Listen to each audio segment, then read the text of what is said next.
ओम नमो भगवते वासुदेवाय। अध्याय 19।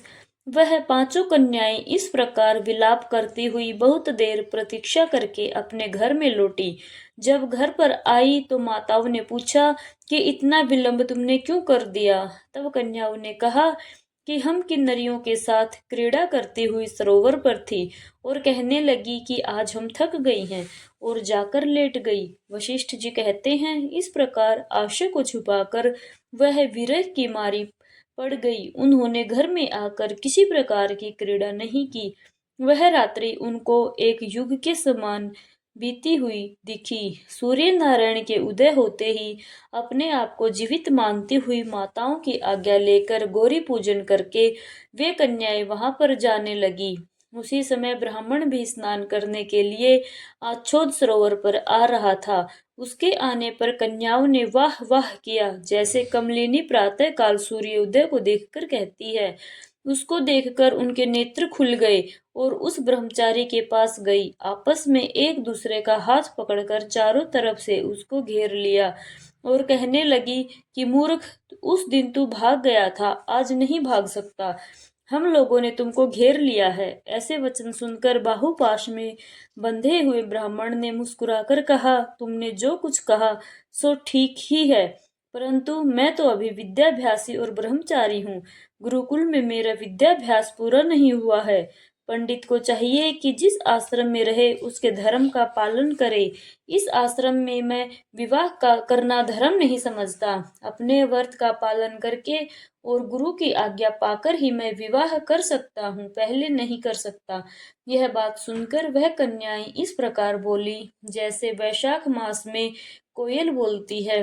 वह कहने लगी कि धर्म से अर्थ और अर्थ से काम और काम से धर्म के फल का प्रकाश होता है।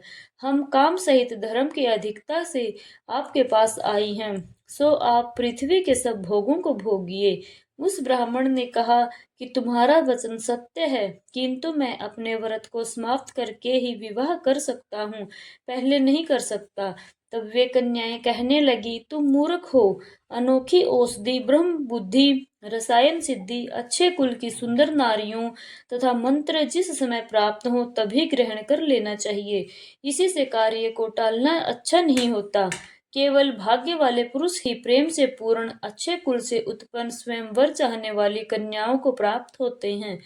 कहाँ हम अनोखी सुंदर नारियां, कहाँ आप तपस्वी बालक। यह बेमेल का मेल मिलाने में विधाता की चतुराई ही है। इस कारण आप हम लोगों के साथ गंधर्व विवाह कर लें। इनके ऐसे वचन सुनकर उस धर्मात्मा ब्राह्मण ने कहा कि वर्ती रहकर इस समय विवाह नहीं करूंगा, मैं स्वयंवर की इच्छा नहीं करता। इस प्रकार उसके वचन सुनकर उन्होंने एक दूसरे का हाथ छोड़कर उसको पकड़ लिया।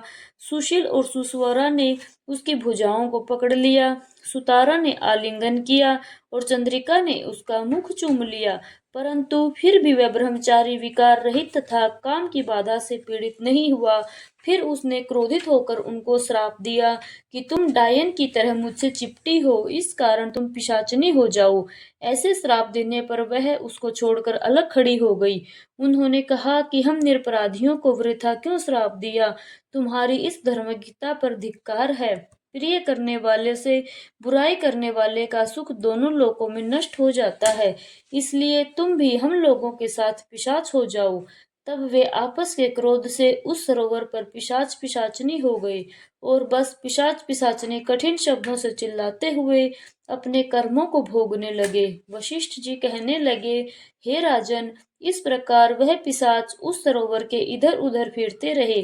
बहुत समय पश्चात मुनियों में श्रेष्ठ लोमस ऋषि पौष शुक्ला चतुर्दशी को उस अच्छोद सरोवर पर स्नान करने के लिए आए। जब क्षुधा से दुखी इन पिशाचों ने उनको देखा तो उनकी हत्या करने के लिए गोल बांधकर उनको चारों तरफ से घेर लिया। वेदनिधि ब्राह्मण भी वहां पर आ गए और वे लोमस ऋषि के तेज के सामने ठहर न सके और दूर जाकर खड़े हो गए। वेदनिधि हाथ जोड़कर लोमस ऋषि से कहने लगे, भाग्य से ही ऋषियों के दर्शन होते हैं। फिर उन्होंने गंधर्व कन्या और अपने पुत्र का परिचय सब वृतांत सुनाया और कहा कि हे मुनीश्वर, यह सभी श्राप मोहित होकर आपके सम्मुख खड़े हैं। आज इन बालकों का निस्तार होगा। जैसे सूर्योदय से अंधेरे का नाश हो जाता है। वशिष्ठ जी कहने लगे कि पुत्र के दुख से दुखी हुई वेदनिधि ब्राह्मण के ऐसे वचन सुनकर लोमस ऋषि के नेत्रों में जल भर आया और वेदनिधि से कहने लगे, मेरे प्रसाद से बालकों को शीघ्र स्मृति पैदा हो।